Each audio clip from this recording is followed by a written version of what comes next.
You're listening to the Story Brand Podcast, based on Donald Miller's best-selling book, Building a Story Brand.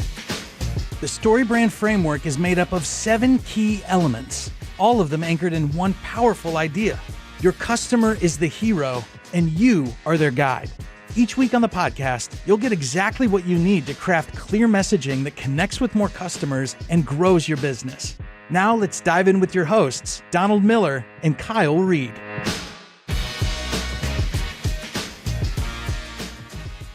Today's episode, we're going to talk about my nemesis, Curt Cignetti, and how he turned around Indiana football.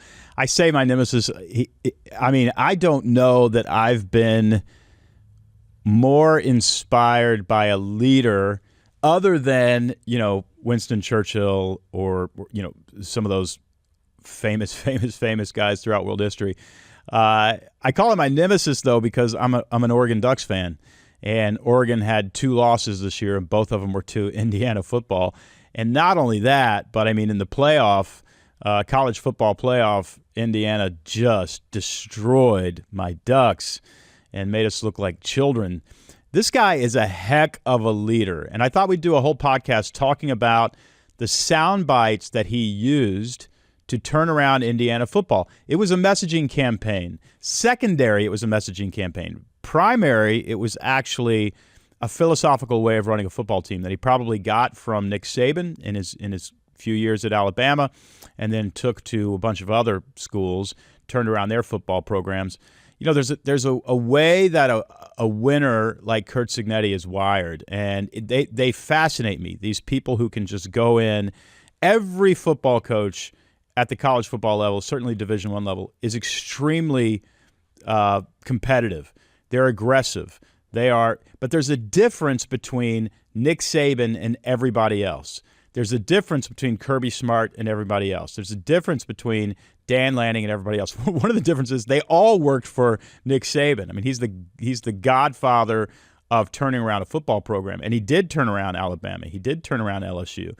But I wouldn't be surprised if 30 or 40 years from now, they're not talking about Nick Saban as much as they're talking about Curt Cignetti, because nobody has turned around football teams faster than he turns them around. And he turns them around. He turns around an entire culture, an identity, and the results of that identity being winning records faster than any football coach in history. And this year, he's turned around Indiana football. It's been a 2-year turnaround. That's lightning fast. And as you listen to this in real time, tonight, on Monday night, Indiana will play Miami. I don't know the results of the national championship yet, because you're listening to this after the fact. I'm recording it before it happens, but I'm going to go out on a limb and say Indiana beats Miami tonight because they already have beat the best teams in college football, and Miami I wouldn't consider necessarily one of those. Could happen, probably not going to happen. Even if Miami wins that game, you got to study Curt Cignetti and he turned it around. This podcast episode is going to be really valuable to you if you need to turn around a losing culture, because it is a masterclass in how to do it. And even if you're the guy who led the losing culture, this podcast is going to be about how to turn yourself around so that you can actually lead a culture into a winning system. So here's the stuff we're going to talk about. We're going to talk about how leaders need to manufacture belief before the results exist. The belief needs to be in you that this is what we're going to do. Now, don't be stupid. Belief alone is not going to get you there. You have to have a plan that people believe in order to turn around whatever your culture is. Specifically, because I'm a messaging guy, I want to talk about the actual sound bites that became a kind of operating system to turn that culture around. Your philosophy, your plan has to be reduced to sound bites, and those sound bites have to be repeated, because what are sound bites? Well, sound bites are words. What are words? Words are thoughts. And what do you do with a soundbite campaign or a messaging campaign? You install thoughts in the people that you're talking to. And so you're actually installing the thoughts that become the plans, that become the actions. First the belief, then the plans, then the actions, and then the results. That's how it works. So we're going to talk about how one leader can carry that belief for an entire organization and slowly get people to buy in. And first of all, how hard that is, but then how to do it. We're We're going to talk about how losing teams become winning teams by changing the language first. The language that they use has to change first. And I'm a huge believer in this. Even if you want to change your life, if you want to turn around your life just in a 180 in a short period of time, change the stuff that comes out of your mouth. The words that come out of your mouth become the life that you live. And if they are positive, if they are encouraging, the people around you are going to want to be around you. If they're positive and encouraging, then people, when they're around you, are going to mirror that positivity and that encouragement. And now you're going to be surrounded by people who are positive and encouraging. And anybody who can't do that, who doesn't want to change with you, has to leave.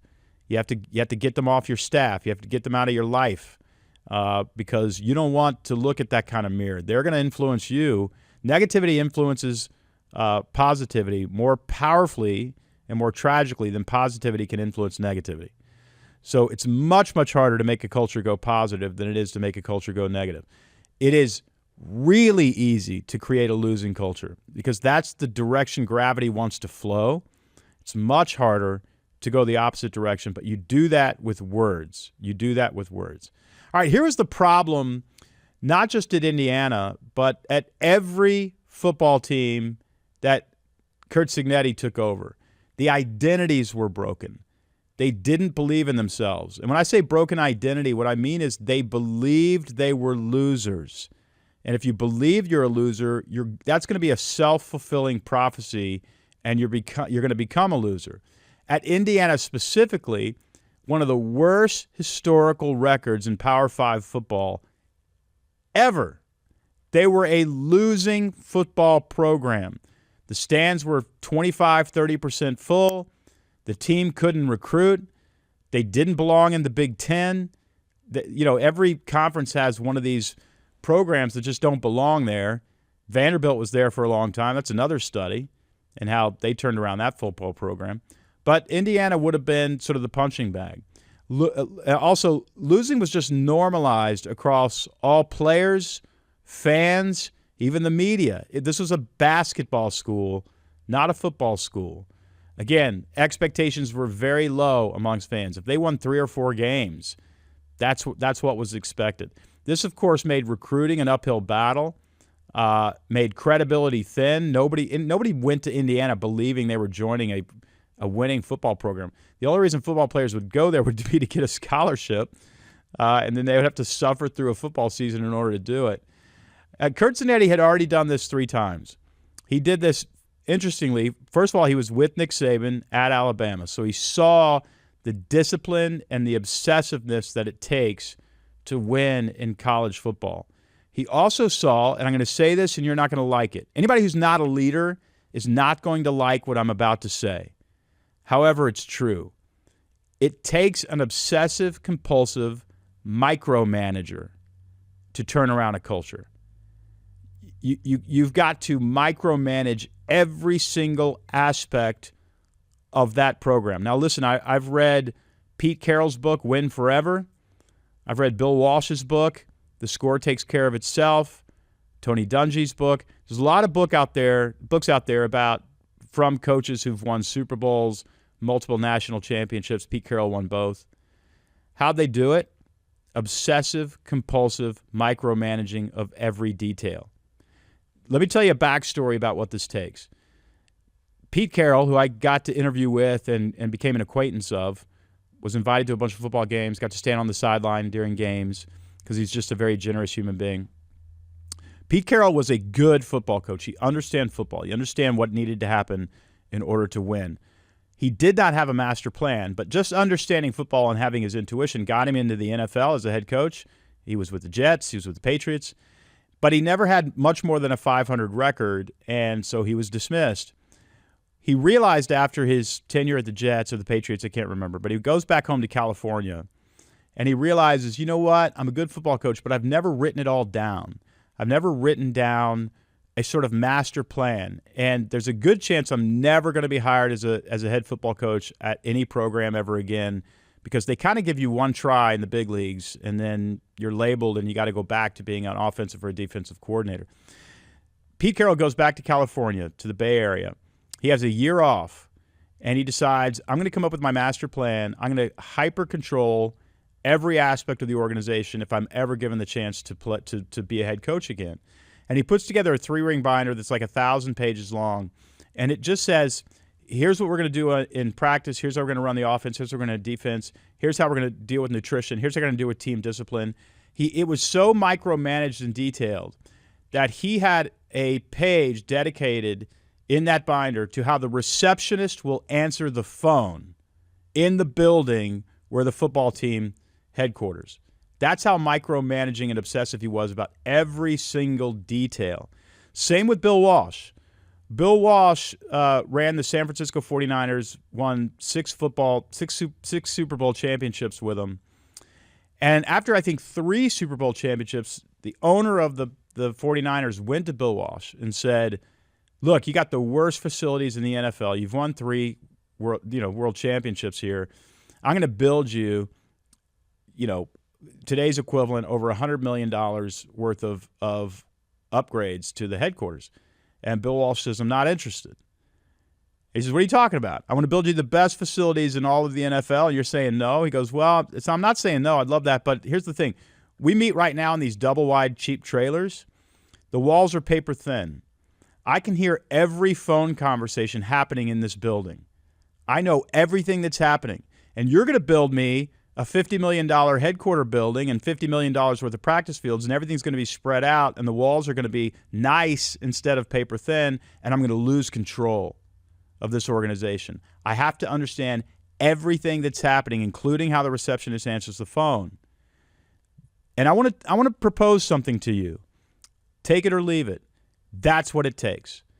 If you go into any winning organization, Apple under Steve Jobs, Chick-fil-A under Dan Cathy, if you go to these organizations and you say, okay, what built that organization?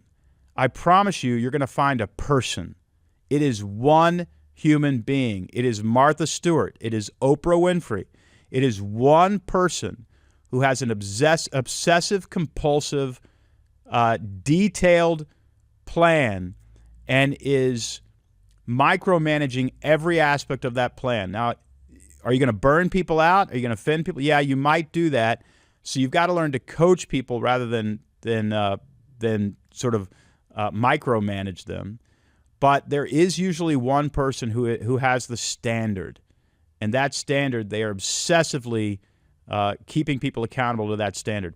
There's a restaurant in Covington, Louisiana. It's a sandwich shop. My wife grew up in Covington, Louisiana. She's got 150 family members in the small town of Covington, Louisiana. There are 5 restaurants in Covington, Louisiana, population about 18,000. There are 5 that are better than any restaurant in Nashville, Tennessee, where I live.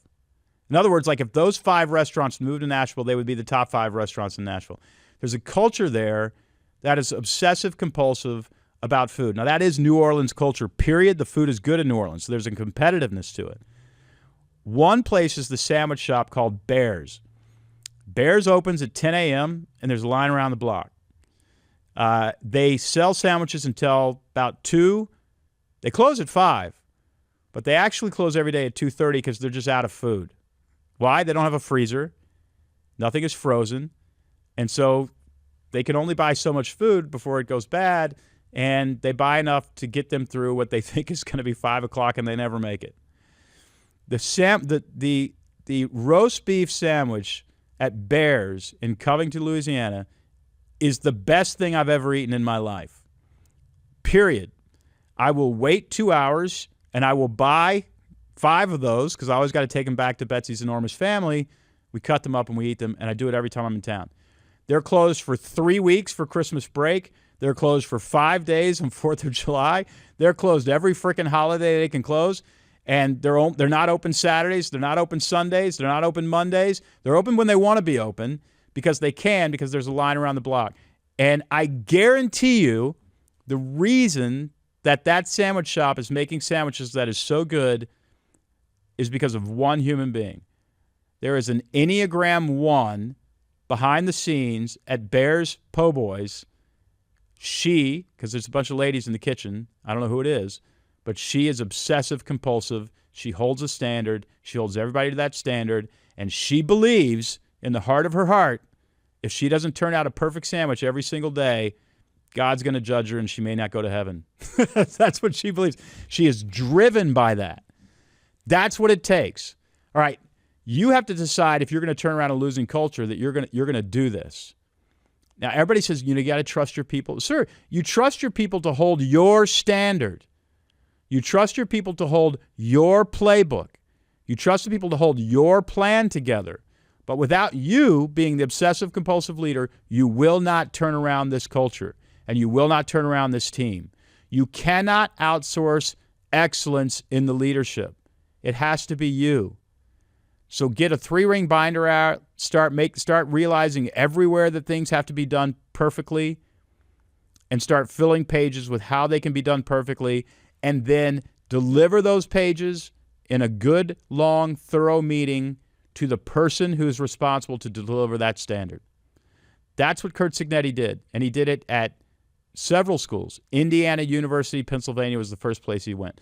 Now, he was at Alabama with Nick Saban, and usually you would go from there to an offensive coordinator at Oregon or LSU or something. That would be the next step. Go to a school that is just as big. And then finally, if you can succeed as offensive coordinator, defensive coordinator, you'll get poached by somebody to be the head coach. That's the path.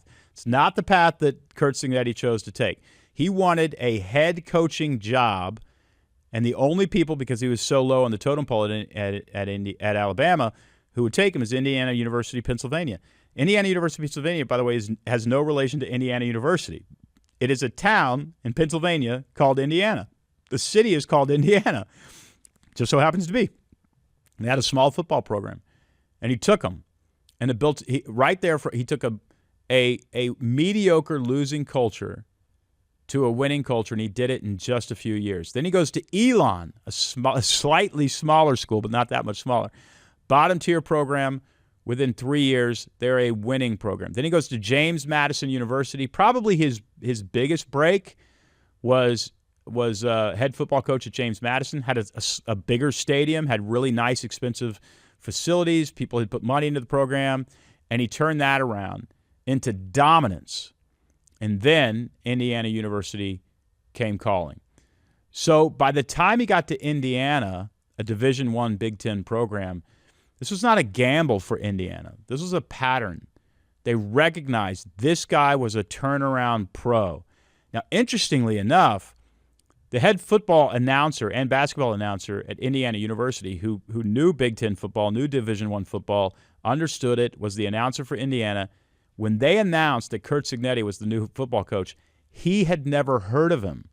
Because who's heard of James Madison or Elon or Indiana University, Pennsylvania? He'd never heard of him.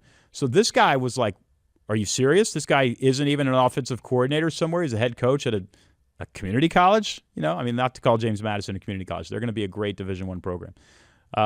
But he didn't have a reputation for himself. But what they recognized, and it was really smart, what Indiana recognized was this guy has a pattern of winning. And I'll tell you what they also recognized. Kansas City, by the way, hired Andy Reid for the same reason. They actually were looking for obsessive-compulsive attention to detail and the obsessive-compulsive micromanagement characteristic. That's what Kansas City was looking for in a head football coach. So they interviewed a bunch of people, and it was when they interviewed somebody who worked with Andy Reid, and they said, what are we not going to like about this guy? And the guy who had worked with Andy Reid said, here's what you're not going to like. He's a micromanager. He's in your business all the time, and it drives people crazy. And when the ownership and management, general management at Kansas City heard that, they decided Andy Reid is our guy because that's what it actually takes, and they knew that. And you should know that. If you're looking for a CEO or a new marketing director, you're looking for obsessive-compulsive commitment to excellence, and that's the difference between a good program and a great program. That's the difference between 2 losses a year and no losses a year, and it's a massive difference. So Indiana saw that, and they bet on Curt Cignetti. All right, what Curt Cignetti brought in was a plan. There's a lot of aspects to his plan. I don't fully understand it, can't pretend to fully understand it. one of the aspects of his plan is his team is an average of a year and a half to 2 years older than the average team he's playing. He gets older players. The average age of Indiana University currently, as I'm sitting here, is 22 years old. That's old. These are not redshirt freshmen. These are people who've had accomplishments in other Division I programs, and he's using the NIL portal and Mark Cuban's money, which also helps, that's part of the plan, to get the team put together that he wants. He wants the team to be older. They play like an NFL team. That's the plan. It's part of the plan. There's a lot more to it that I don't even know and don't understand. But what I do understand are the words that he used to communicate the plan. So you've got to have this 1,000-page binder where you understand every aspect of how this organization is going to run. Then, in order to communicate that to human beings, because you can't hand them the binder and expect them to run the play, you've got to reduce the plays in the binder, the strategy in the binder. You've got to reduce it to sound bites. And the main sound bite, the controlling idea of Curt Cignetti's philosophy was, we're going to go from losers to winners. So it went from their broken identity, we are losers when it comes to football, to we are winners. You've got to put the weight of that on your back, and you've got to obsessively run your play until people start feeling it in their identities. So it was never hyped. It was sound bites that created the definition of who we are. So what leaders repeat, those sound bites that leaders repeat, they're not believed at first. People roll their eyes. They think, well, you don't understand. That's not who we are. And you've got to pretend that's exactly who we are until it becomes true. And that's what changes people's identities. And once you change their identities, you change their behavior. And once you change their behavior, you change their performance on the field. And once you change their performance on the field, you change results. And that's the order. That's the order. It's master plan, reduced to sound bites, that change people's identity, then changes their behavior, then changes their performance when it counts, and then changes their results.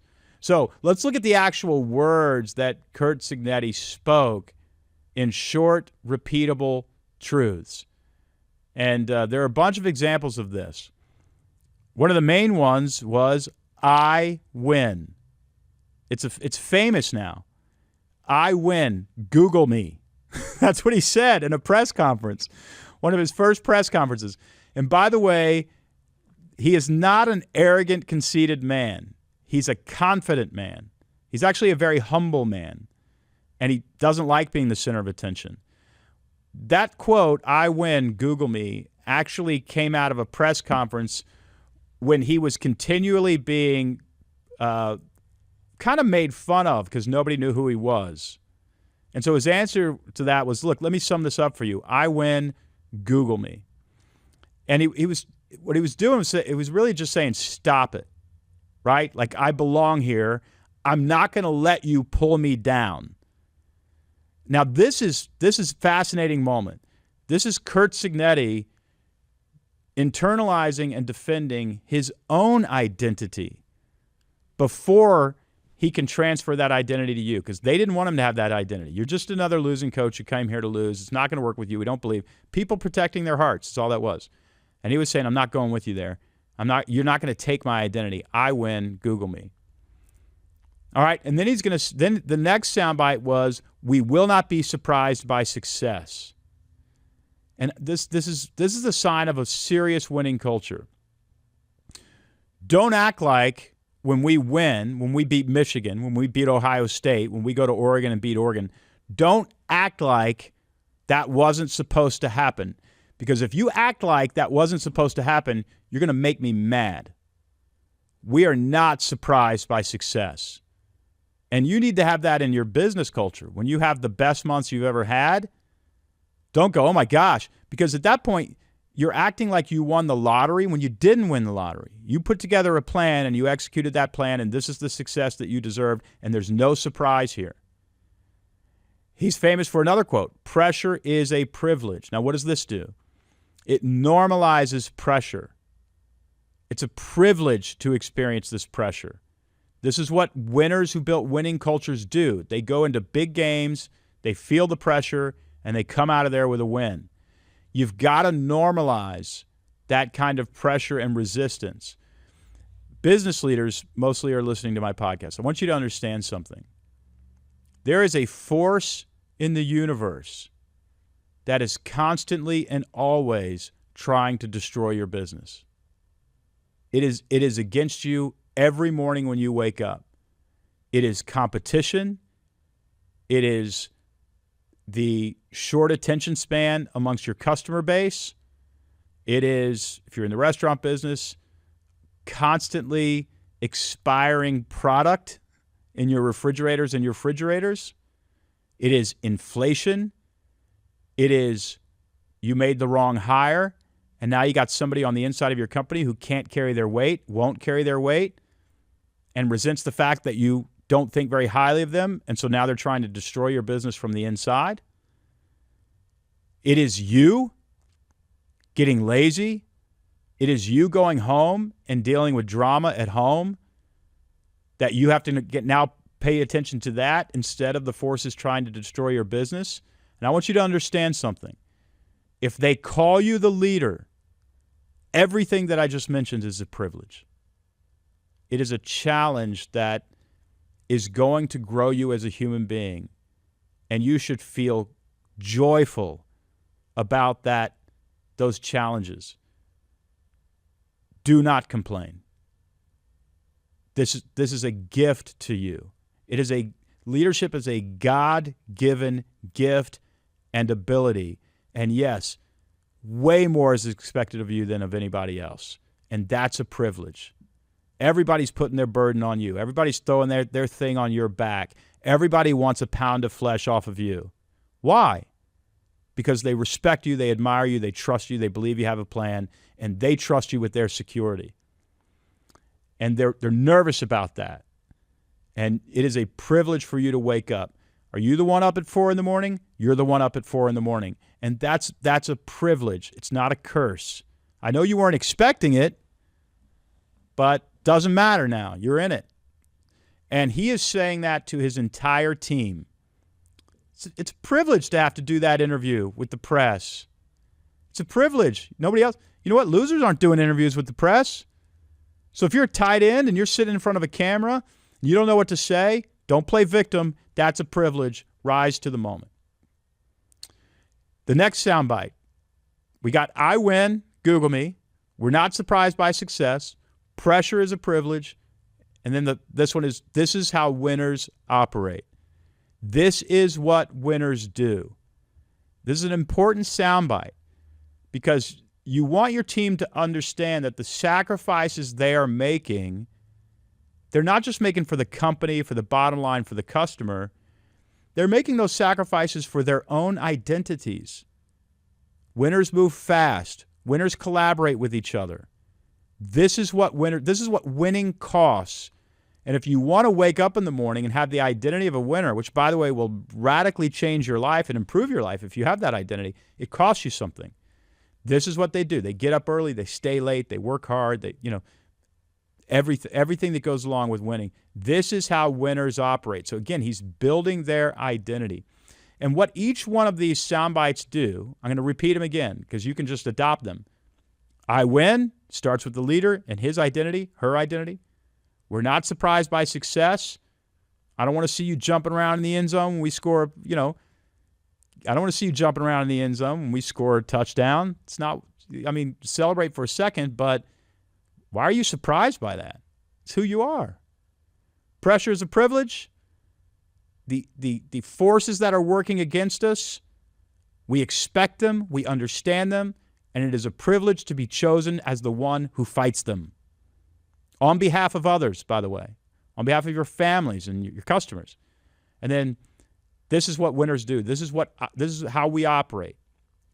This is how winners operate. Those are the 4 dominant sound bites that he repeated. He repeated them in the locker room, at pep rallies, to the press, And each one of those is designed to attack that loser identity. This was strategic. It was these were sound bites that he repeated. If he didn't repeat them, I wouldn't call it a strategy, but he repeated them. So what this did was it caused Indiana football players, the media, the fans to start believing that they can win. All right, we'll look at the actual sound bites that he used in the peace framework. If you know my soundbite strategy course and my soundbite strategy, you know that there are 5 soundbites that you need to have: the problem soundbite, the answer soundbite, the empathy soundbite, the change soundbite, and the end result soundbite. The problem soundbite is this is a losing program and losing isn't acceptable. So he would use this soundbite. These are 5 more soundbites. You can look at it that way that he used. This is a losing program and losing isn't acceptable. So set the standard with the problem soundbite. Next, the answer soundbite. This is how winners work. Daily, this is our playbook. This is how winners work. This is our playbook, is the answer to the problem soundbite. Now, the empathy soundbite is really important for an empathy soundbite. I know what losing cultures feel like, and it's terrible. He would say that. Curt Cignetti would say, I know how it feels to lose. I've seen losing cultures. It's awful. It's awful for a human being to live inside of a losing culture and have a losing identity. And then he had a change soundbite. The change soundbite is designed to change the identity of the person that you're talking to, of your stakeholders. And his was, we will operate differently starting now. Starting right now, everything changes. And then his end result soundbite, winning will become normal. I want to repeat those soundbites. The problem soundbite is designed to hook everybody, because the problem is the hook in a story. So he says, this is a losing program and losing isn't acceptable, sets the standard, opens the story loop. Is he telling the truth? Can he really take us where he says he's going to take us? Hooks the audience, the entire football team, the fan base. Everybody's in at this point. The answer soundbite, this is how winners work. They do it daily, and here's my playbook. So you have to run this playbook in order to change the fact that you're a loser. This is the medicine that solves the problem, and you're going to need that as a leader. Empathy. This is where you stop being a hard ass and you show people that you actually love and care about them. It's not about you becoming a winner and you taking all the glory. It's about us. And he says, look, I know what losing cultures feel like. I know what you've been through. I know what you've struggled with over the last 30 years. I know it's terrible. And then the change is we're going to operate differently from now on. You are a different person operating this playbook. That's how I change your identity. Then the end result soundbite is winning will become normal here. That's the vision that we're heading toward. Those are really, really powerful sound bites. And again, I've given you 9 of them that Curt Cignetti used and repeated. That is a soundbite strategy. It is a messaging campaign. Again, the playbook and the plan has to come first. Then the belief in yourself has to come. And then you reduce that playbook and that plan into sound bites in order to bring people with you. That's the key to turning around a losing culture. Next, and finally, he disseminated the sound bites. And he did that at press conferences, he repeated them, at pep rallies and fan events, and then in locker room speeches. Press conferences, got to get the press on board. Pep rallies, he understood where these sound bites needed to show up, and he used them there in those 3 places. Pep rallies and fan events, in the media, and in the locker room. He knew where he had to disseminate those sound bites, and he did it. And then people started wanting to believe. And he invited them, he incentivized them to believe. He actually went to the fan base and he challenged them to fill the stadium. Hadn't been full in 25, 30 years. He actually made the offer to the customers, if you show up, I'm gonna show you some winning football. We're going to win games. I think he lost 2 games his first year as coach. Can you imagine that? going into a historically losing culture in Division I football, the losingest culture in Division I football, and in 1 year getting 2 losses away from an undefeated season, and in the second year going undefeated. By the way, if they win the national championship tonight, it's the first team in the history of college football that went 16-0. It's never been done because there's never been college football playoff like this, but that's the reason. There's been lots of undefeated seasons, but nobody has won 16. And he did it in 2 years. And then strategically, he opened up more tickets to students in the stadium in order to get the fan base along with them. And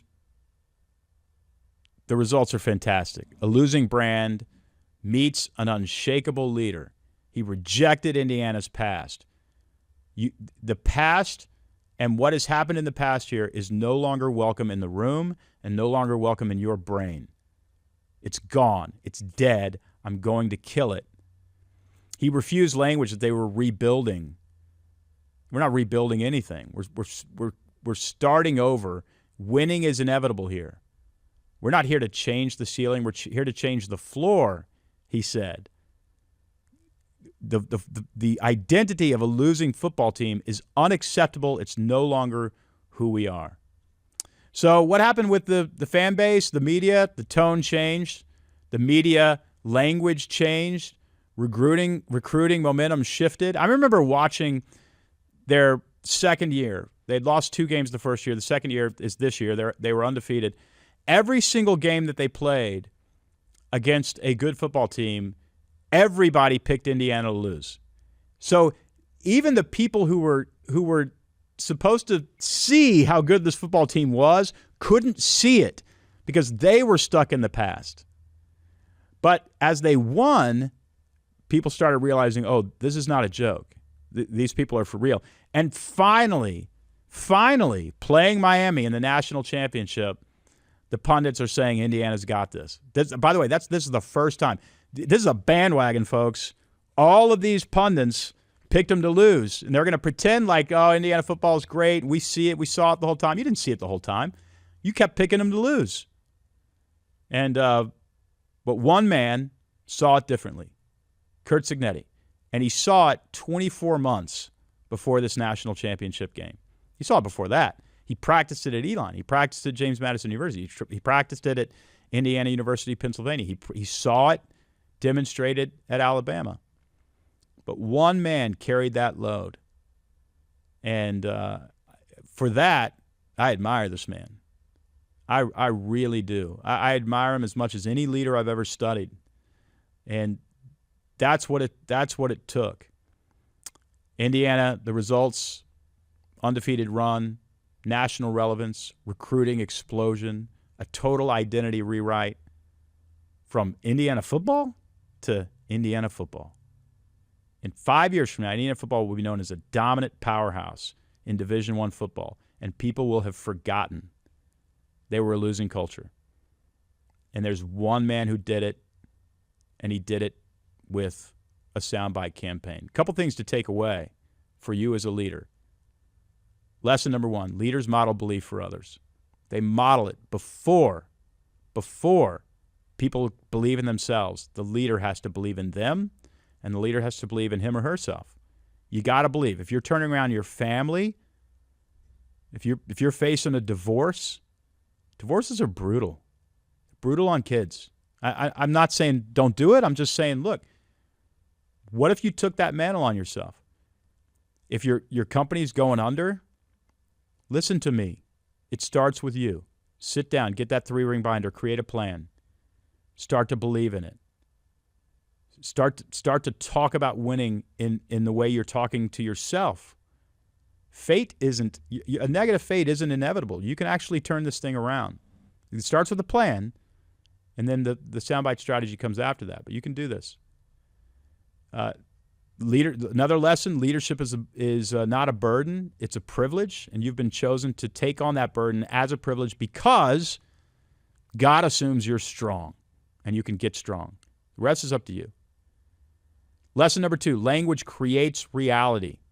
These sound bites, they're not fluff. They are cultural infrastructure. You are programming people's brains with language, and you've got to repeat the program over and over and over until it becomes their operating system. What you repeat becomes true. Lesson number 3 in leadership: certainty outperforms strategy. Yes, you need strategy. There's no excuse for not having strategy. But certainty makes up for a lot of sins, makes up for a lot of gaps. When belief is fragile, confidence steadies people. Your confidence will steady people. Clarity will mobilize action. People will come around a very clear plan. People will follow certainty. Bottom line is this. Those are the 3 leadership lessons, but great leaders rewrite people's identities. They don't accept the old story. They speak a new one into existence. And Curt Cignetti, he didn't just win games. He changed who people believed they were. When my team, the Oregon Ducks, went into Mercedes-Benz Stadium to play Indiana in the college football playoffs, if Oregon wins that game, they go to a national championship. I was very hopeful. I thought, okay, we've played them once, we almost beat them, and now we're gonna beat them because we understand them. And we got smoked. We got destroyed, 58-22 or something like that. I mean, I turned the game off halfway through the first quarter because my blood pressure couldn't take it. Still, I mean, if you know, I love the Oregon Ducks, and for me to respect Curt Cignetti, who just smoked them, says something, man. I mean, that says something. That guy knows how to win. He's a different caliber leader, and you can be that caliber leader too. He changed it. By the way, that stadium, I was just at that stadium for a Seahawks game a couple weeks before. It's a massive, massive facility. It's incredibly impressive. I don't know, 70,000 seats. 60,000 of those seats were Indiana fans. I mean, you couldn't find a green T-shirt in that building. That is, and one man did it. One man did it. He's worth studying because you can do it too. This is the work of leadership. Believe, have a plan, believe in your plan, believe in yourself, transfer that belief to all the stakeholders who are involved in that, and do it using words. Do it using a messaging campaign. That's another episode of the Story Brand Podcast. I hope this was inspirational to you. Listen, if you've got a losing identity or people with a losing identity, it does not have to be that way. It doesn't. You have the power, the will to change it. And I believe in you. I believe in you. Listen, if you need a messaging campaign, if you need to turn something around, you want to hire some help to do it, go to marketingmadesimple.com. That's where our Story Brand certified guides live. Unfortunately, I can't scale myself very well. So I train trusted professionals to do that for me on my behalf. They're all at marketingmadesimple.com. I love them all. They are exceptional marketers and messengers. You can hire one of them if you need some help. Until next week, God bless. Thanks for listening to the Story Brand Podcast. No matter where you are in your marketing and messaging journey, get the tools, the training, and the support you need to start clarifying that message at storybrand.com. And don't forget to follow and subscribe to the show wherever you get your podcasts so you never miss an episode. And if you're watching on YouTube, hit that subscribe button and then leave a comment letting us know what resonated with you and what we can unpack to help your business grow in a future episode. Thanks again for listening, and we'll see you next week.